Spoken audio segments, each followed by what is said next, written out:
Friends, welcome to जय coding classes. अब हम लोग सी को सक्सेसफुली कंप्लीट करने के बाद सी प्लस प्लस की बारी है। हम सी प्लस प्लस को सीखेंगे क्योंकि सी से ही सी प्लस प्लस बना है, तो दोनों को अगर एक साथ सीखें तो दैट इज बेटर। तो ये भी हम लोग पूरे स्क्रैच से एडवांस लेवल तक सीखेंगे, सारे कॉन्सेप्ट्स को सीख रहे होंगे and these are the topics जो कि हम अच्छे से कवर कर रहे होंगे। उसके पहले हमें सी प्लस प्लस की नीड क्यों पड़ी, इन सब बातों को भी जानेंगे। क्योंकि सी, अगर हमारे पास सी था तो क्यों ही हम सी प्लस प्लस पढ़ रहे हैं, क्या रीजन रह गया सी के साथ जिसके कारण कि सी प्लस प्लस की नीड पड़ी। एंड सिंपली कैन से कि अगर हमारे पास एक लैंग्वेज है कंप्यूटर से बातें करने के लिए, तो हम क्यों मल्टीपल लैंग्वेज को प्रीफर कर रहे हैं। We have a lot of languages like some of them are, first of all C. अगर हमने सी सीखा तो उसके बाद क्यों सी प्लस प्लस आया, पाइथन क्यों आया, इसके बाद जावा क्यों आया, जावा स्क्रिप्ट क्यों आया, रूबी क्यों आया, आर क्यों आया। इस तरह के बहुत सारे लैंग्वेजेस हैं। तो क्या नीड पड़ी जब हमारे पास एक लैंग्वेज था तो दूसरे लैंग्वेज की ओर मूव करने का। तो फर्स्ट ऑफ ऑल सिंपल सा बात तो ये है कि एक दूसरे में सिंटैक्स में कुछ कुछ चेंजेज होते हैं, काम तो सारे लगभग लगभग सेम करते हैं, बट जस्ट एन एग्जाम्पल, इसमें अगर हम प्रिंट एफ लिखते हैं तो प्रिंट कराने के लिए कोई चीज़ें, तो सी प्लस प्लस में कुछ और चीज़ें लिखते हैं, पाइथन में कुछ और चीज़ें, जावा में कुछ और एंड जावा स्क्रिप्ट में कुछ और। तो क्या चेंजेज, बस इतना ही चेंजेज नहीं है, इसके अलावा भी कुछ चेंजेज है जो कि एक कॉन्सेप्ट आ जाता है हमारे पास। अगर सी से सी प्लस प्लस को कंपेयर किया जाता है तो आप देख पाएंगे यहाँ पर सी प्लस प्लस जो है, C plus plus is equal to simply कुछ नहीं है, सी में उप्स ऐड हुआ है। तो व्हाट इज उप्स। तो सिंपली मेन फोकस जो हमारा रहेगा सी प्लस प्लस पढ़ने का, उसमें हम बेसिकली कंसीडर करेंगे उप्स को। बाकी बेसिक सारे प्रोग्रामिंग तो करेंगे, सी में जितने कुछ है वो सब कुछ है, प्लस उसके साथ साथ उप्स का कॉन्सेप्ट है। तो उप्स को समझना जरूरी है कि उप्स क्या है, इसके कॉन्सेप्ट क्यों जरूरी है, क्यों इसको ऐड किया गया जिसके कारण इसको सी प्लस प्लस बोला गया। तो सी में ही ये सी प्लस प्लस क्यों नाम पड़ा, इसको समझते हैं। सी में ही क्या है, कुछ एक्सटेंशन ऐड हुआ है, कुछ चीजें ऐड हुआ है, मतलब सी में कुछ प्लस हुआ है, that is known as C plus plus. तो सी में कुछ प्लस होकर ऐड हुआ और एक नया लैंग्वेज बना जिसको हम सी प्लस प्लस बोलते हैं। सी में जो कुछ था तो उसी में कुछ ऐड हुआ, तो ये उप्स। अब यहां से कॉन्सेप्ट आता है, what do you mean bye oops. Oops is nothing but object oriented programming. ये क्या करता है, हर चीज को एक ऑब्जेक्ट में बनाता है। अब जब हम आगे पढ़ रहे होंगे ऑब्जेक्ट इन क्लासेस एंड जब हम इस चीजों को डिस्कस कर रहे होंगे तो और अच्छे से डिस्कस कर रहे होंगे कि ऑब्जेक्ट इन क्लास होगा।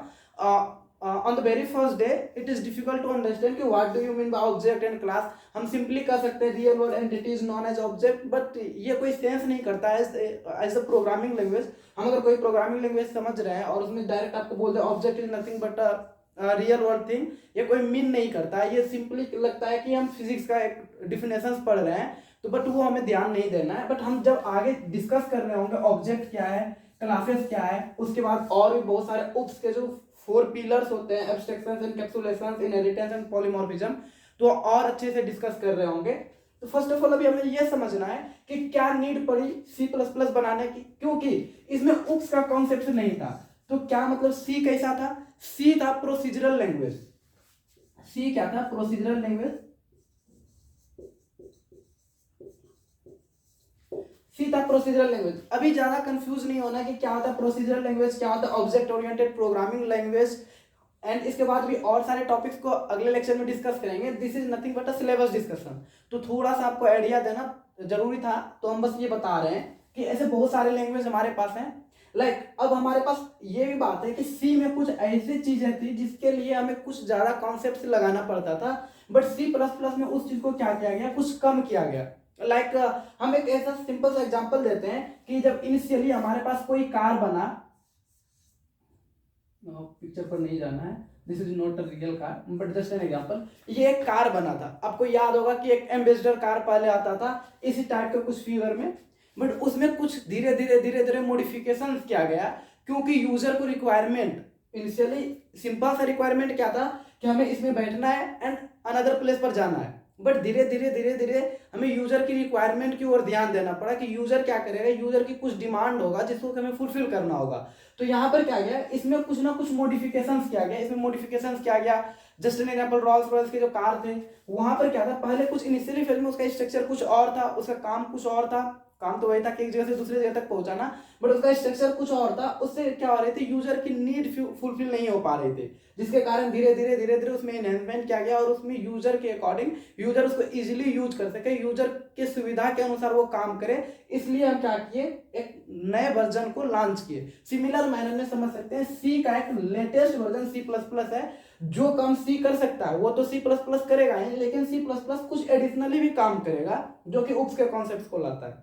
Got it. वैसे ही जब हम आगे और लैंग्वेज को सीख रहे होंगे तो और भी बहुत सारी चीजें सीखेंगे कि पाइथन का क्या नीड पड़ गया इन सब के कारण, फिर जावा क्यों नीड पड़ गया, जावास्क्रिप्ट क्यों नीड पड़ गया। तो अभी हम C++ पर ध्यान कर रहे हैं, C++ को देखते हैं। ठीक, तो ये था हमारा बेसिक अंडरस्टैंडिंग कि क्यों नए लैंग्वेज की नीड पड़ी। अब हम समझते हैं कि हमारे सिलेबस में क्या होगा, वो सब कुछ जो कि सी में किए हैं, गॉट इट। एंड उसके बाद कुछ topics like why the need of C++, C++ की नीड क्यों पड़ी, आई थिंक अभी समझ में आ गया होगा, क्योंकि उसमें एक नया कॉन्सेप्ट UPS को ऐड करना कंपलसरी हो गया था, तो हम क्या किए, इसलिए C++ की नीड पड़ी। इंट्रोडक्शन टू C++, C++ में और क्या सारे फीचर्स हैं, क्यों C++ इतना पॉपुलर है, C++ का पढ़ के हम क्या कर सकते हैं। तो दीज आर द टॉपिक्स जो कि हम लेटर ऑन डिस्कस कर रहे होंगे। बेसिक्स प्रोग्रामिंग इन C++, हम अपना प्रोग्रामिंग जर्नी शुरू करेंगे C++ में कि कैसे प्रोग्रामिंग कर रहे होंगे, बेसिक स्ट्रक्चर कैसा होगा, अगर कोई हम बड़े प्रोग्राम करना चाहते हैं उसे किस प्रकार करेंगे, तो ये हम डिस्कस कर रहे होंगे। बेसिक प्रोग्रामिंग इन C++ में छोटे छोटे प्रोग्राम करेंगे। उसके बाद फिर हम अपने डाटा स्ट्रक्चर की ओर मूव करेंगे, like arrays and string, this are basically the data structure.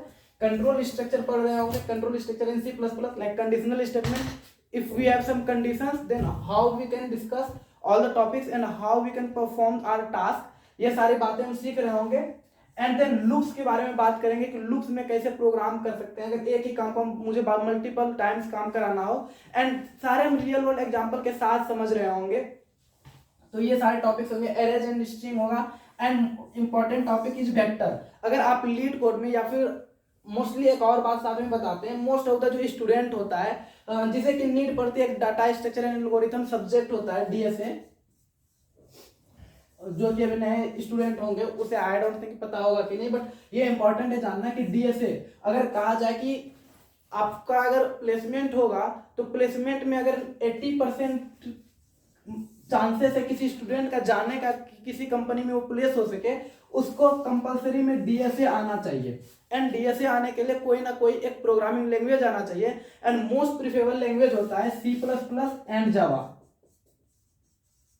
Okay, but हम लोग क्या करते हैं C++, अगर ये यूजर के अकॉर्डिंग डिपेंड करता है कि स्टूडेंट किसके साथ प्रीफर है, बट मोस्ट इसमें से भी क्या होता है 60% पीपल क्या होते हैं C++ के साथ जाते हैं, 40% जावा के साथ जाते हैं, और कैसे 30% एंड 10% अनदर लैंग्वेज के, पाइथन भी DSA कर सकते हैं, जावास्क्रिप्ट में किसी भी लैंग्वेज में हम कर सकते हैं।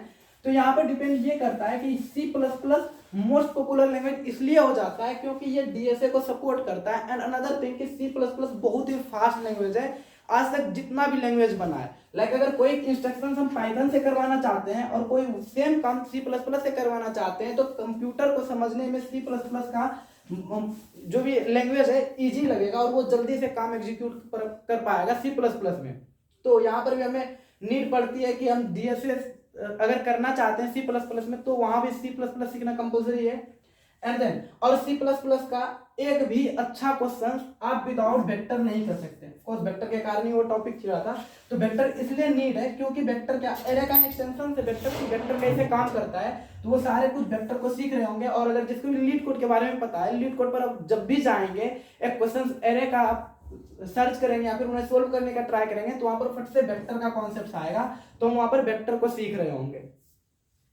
Functions and pointer, how functions works and how pointer works पूरे डिटेल में सीख रहे होंगे, अच्छे सारे प्रोग्राम कर रहे होंगे इसमें भी।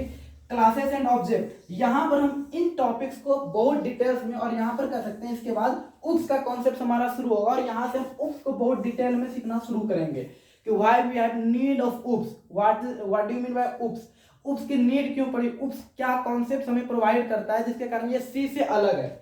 तो क्लासेस एंड ऑब्जेक्ट के बारे में पढ़ रहे होंगे, कंस्ट्रक्टर एंड डिस्ट्रक्टर क्या होता है उसके बारे में सीख रहे होंगे, इनहेरिटेंस एंड पॉलीमॉर्फिज्म क्या होता है, जिसके कारण एक लैंग्वेज बहुत ही इंपॉर्टेंट हो जाता है इन सारे कॉन्सेप्ट्स के कारण, इनहेरिटेंस एंड पॉलीमॉर्फिज्म के कारण। ये सारे कॉन्सेप्ट हमारे सी में नहीं था, बस यही क्या है, इंक्रीमेंट है सी में, जिसके कारण क्या हुआ, सी प्लस प्लस बना। एंड उसके बाद टॉपिक्स पढ़ रहे होंगे, template, what do mean by template, template क्या होता है, क्यों नीड पड़ रहा है टेम्पलेट का, ये सारी बातें जब हम टॉपिक पर आएंगे तो और डिटेल में सीख रहे होंगे। एक्सेप्शन हैंडलिंग, एक्सेप्शंस जो आएगा, आई थिंक जिन्होंने भी सी कर रखा है उनको पता होगा कि एक्सेप्शंस हैंडलिंग कैसे करते हैं। एंड कुछ एक्सेप्शंस है तो उसको कैसे हैंडल कर रहे होंगे। लाइक हम अगर कहीं प्रोग्रामिंग लिखते हैं 2/0, ये क्या है, मैथ में डिविजिबल ही नहीं है, मैथ में ये इसका कोई कॉन्सेप्ट ही नहीं है कि 2/0 क्या होता है। तो इस चीज को क्या करते हैं, एक्सेप्शंस करते हैं। तो प्रोग्राम कैसे ऐसे एक्सेप्शंस को हैंडल करेगा, वो सारी बातें इसमें सीख रहे होंगे। फाइल इनपुट एंड आउटपुट, ये वैसे भी अगर सी में बहुत अच्छे से डिटेल में हमने कर रखा है, बट यहाँ भी हम अच्छे से और भी डिटेल में सीख रहे होंगे कि फाइल इनपुट आउटपुट C++ कैट से कैसे करते हैं। STL के बारे में सीख रहे होंगे, STL क्या होता है, ये कैसे काम करता है। So these are the topics. And इसके अलावा भी हम जैसे छोटे छोटे टॉपिक्स होते हैं, what is paradigms and what is the difference between procedural language and object oriented programming language, ये तो हमारा नेक्स्ट लेक्चर ही होने वाला है कि प्रोसीजरल और ऑब्जेक्ट ओरिएंटेड में क्या डिफरेंस है। जब तक ये नहीं समझेंगे तो हम आगे नहीं समझ पाएंगे। तो ये नेक्स्ट लेक्चर में हम यही डिस्कस कर रहे होंगे। आज हमारा पूरा सिलेबस डिस्कशन हो गया है। And one suggestion from my side कि अगर आप अच्छे से सारे टॉपिक्स को और डिटेल में सीखना चाहते हैं तो आपको जस्ट एन एग्जांपल देते हैं। अगर आप बाइक चलाना चाहते हैं तो उसके पहले एक रिक्वायरमेंट होती है कि हमें क्या आना चाहिए, साइकिल भी आना चाहिए, ठीक। बट ये कंपलसरी नहीं है, हम डायरेक्ट बाइक पर भी काम कर सकते हैं, हम डायरेक्ट बाइक चलाना भी सीख सकते हैं। लेकिन अगर हमें साइकिल चलाना इजी अच्छे से आता है तो हम क्या कर सकते हैं, बाइक इजिली सीख सकते हैं। तो सिमिलर काम यहाँ पर करता है कि ये C और C++, you can consider as this is bike and this is cycle. अगर आपको C अच्छे से आता है या फिर कुछ भी कॉन्सेप्ट इसका पता है तो आप क्या कर सकते हैं, C++ को और फील लेकर पढ़ सकते हैं। Got it. वैसे अगर जो नए यूजर हैं C++ के साथ, उसको भी टेंशन नहीं लेना है, हम सारे टॉपिक्स को अच्छे से डिस्कस कर रहे होंगे। बट अगर आप एक बार C को गो थ्रू कर सकते हैं, आई थिंक हमारे चैनल पर आप जाकर देखेंगे, प्लेलिस्ट होगा 33 और 34 लेक्चर का, उसको आप 2x करके भी अगर देखेंगे तो आपको कुछ ना कुछ आइडिया मिलेगा कि कैसे एक लैंग्वेज काम करता है, कैसे हम कंप्यूटर से कुछ काम करवा सकते हैं। तो आप एक बार हो सके तो इसे 2x पर भी जाकर देख सकते हैं ताकि आपकी अंडरस्टैंडिंग बनी रहे। और जिसका भी होता है कि अभी लगभग एग्जाम्स पीरियड चल रहा था तो बीच में कुछ गैप होने के कारण अगर कोई कॉन्सेप्ट स्किप हो रहा है, आप उसे भी एक बार गो थ्रू कर सकते हैं ताकि आपका कॉन्सेप्ट क्लियर रहे। क्योंकि आप अगर जब भी रेज्यूमे में डालेंगे अपने C पढ़ा है, C++ पढ़ा है, ऑफ कोर्स हमारे जो इंटरव्यूअर होंगे वो C से भी क्वेश्चंस पूछेंगे, C++ से भी क्वेश्चंस पूछेंगे, एंड ये भी पूछेंगे कि ये टॉपिक्स का C में और C++ में कैसे डिफरेंस है, तो वो भी बताना है। तो इसलिए C भी जानना थोड़ा जरूरी हो जाता है। अगर आप रेज्यूमे में C डालते ही नहीं है तो बातें अलग है, हम डायरेक्ट C++ ही सीख रहे होंगे। बट लेकिन एक सजेशन ये है कि आप 2x पर भी जाकर इन सारे लेक्चर्स को स्किप कर करके देख सकते हैं। Got it? And another things, I think we have discussed all the things and कुछ लेक्चर के शेड्यूलिंग के बारे में बात करते हैं। लेक्चर की शेड्यूलिंग कुछ इस तरह रहेगी, 1 day and 1 day after 1 day, मतलब एक दिन आएगा, एक दिन गैप, फिर एक दिन लेक्चर आ रहा होगा। एंड वो जो एक दिन गैप बचेगा उसमें आपको असाइनमेंट मिल रहा होगा। एंड मोस्ट इंपॉर्टेंट थिंग कि अगर ये नया अनाउंसमेंट है, आप कंटिन्यूअसली एक मंथ तक, लाइक 1 मंथ तक आपको जो असाइनमेंट मिल रहा है, अगर आप उन चीजों को करके डायरेक्ट सेंड करते हैं ऑन द टाइम, तो आपको मंथ के एंड में एक अच्छा सा गुडीज आपको पहुंचाया जाएगा, आपके घर, आपके होम डिलीवरी हो जाएगा, जहां पर भी आप रहते हैं आपको एक कुछ ना कुछ गुडीज प्रोवाइड किया जाएगा हमारे तरफ से। बट तो ये एक इंपॉर्टेंट इन्फॉर्मेशन था जो कि आप लोग को ध्यान रखना है कि अगर आप 1 मंथ तक कंटिन्यूसली जो असाइनमेंट मिल रहा है उसको टाइम टू टाइम हमें सबमिट करते हैं, सबमिट इन द सेंस आप व्हाट्सएप ग्रुप पर डायरेक्ट सेंड कर सकते हैं। तो अगर ऐसा काम करते हैं तो आपको क्या होगा, टाइम टू आपको मंथ के एंड में हमका एनालिसिस करेंगे कि कौन स्टूडेंट है, और जितने भी स्टूडेंट होंगे मैटर नहीं करता है 5 को देंगे 10 को देंगे, ऐसा नहीं, सारे अगर करेंगे तो सारों को मैं क्या करूंगा, ये गुडीज प्रोवाइड करेंगे। Got it. तो ये एक इन्फॉर्मेशन था। बेसिकली ये करने का एक रीजन होता है क्योंकि अगर जब आप पेड कोर्स की ओर जाते हैं तो ये लगता है कि हम तो पैसा दिए तो पढ़ेंगे, बट फ्री कोर्स को वैसे इग्नोर करते हैं, हम भी करते हैं, इट्स सिंपल, ये सबके साथ होता है। तो बस एक ये क्या कहते हैं, एक लालच है जिसके कारण कि बच्चे यहाँ पर बने रहें। सो